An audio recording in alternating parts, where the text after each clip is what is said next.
Get a flask that removes poison. It's a good idea. That's probably what we will be doing, don't worry. Whoa! Oh, holy Whoa! Double exalted from a metamorph. Heck yeah, bro.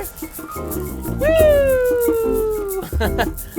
Doink! Welcome. It's your friendly neighborhood badger here, and I am back with another video of the 3.11 Harvest League. As you may have known, if you've seen my last video, you've realized I am no longer playing in hardcore solo self-found, and I have moved to softcore solo self-found. If you want to see the reasons why, you can go check out that video. I'm not going to talk about that here, but basically, we're technically on day 2 for myself in softcore solo self-found. And how are we doing with our Arcanist brand VD Necromancer? Very well. Now, I actually want to start off this video just explaining a couple of things. A lot of people have been asking me, how are you feeling about the differences between Spellslinger Volatile Dead Necromancer and Arcanist brand Volatile Dead Necromancer? The short version of how I feel with this is it is a little bit slower with the clear, but better in bossing. Now, there are a couple of reasons it's better in bossing, but what we're actually going to do is jump into my first Conqueror fight on softcore solo self-found live as I do this video and fight Baran, and I can basically show you exactly what I mean by that. First of all, before I jump in, the premise of it is I do have 2 different Arcanist brand setups. I have a 3-link just with our Arcanist brand Spell Cascade with Desecrate, which I put down first using Q. And then I have my second Arcanist brand in my 5-link, linked with Controlled Destruction. We've got Spell Cascade, Volatile Dead, and Elemental Focus here. So I put that down secondly there.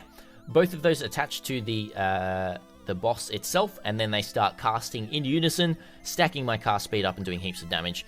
We should be able to see that in a moment. Now, I am playing around with Swift brand. Well, I haven't quite yet to figure out what is the best and optimal setup.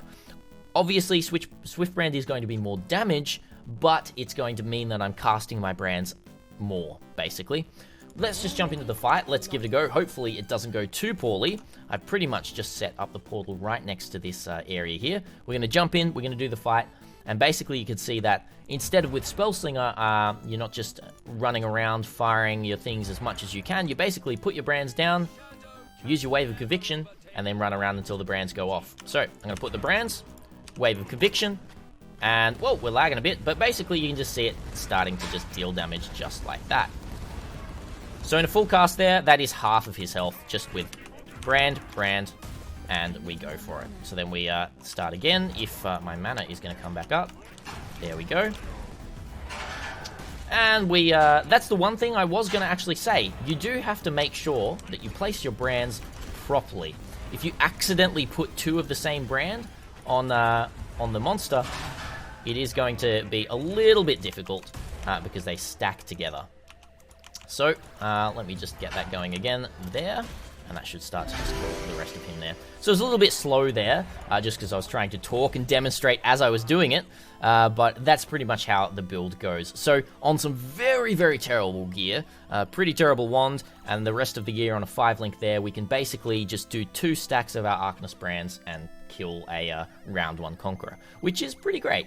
I'm really, really enjoying this build. I need to push it a lot further. What it is looking like is this build is going to be utilizing staves in the end game. More specifically, the new stave, I think it's Witch Hunter's Embrace or something like that. I can't quite remember off the top of my head, but it's a new stave from a Harvest Boss exclusive drop, which just means you get really, really insane brands with a brand surge skill activation.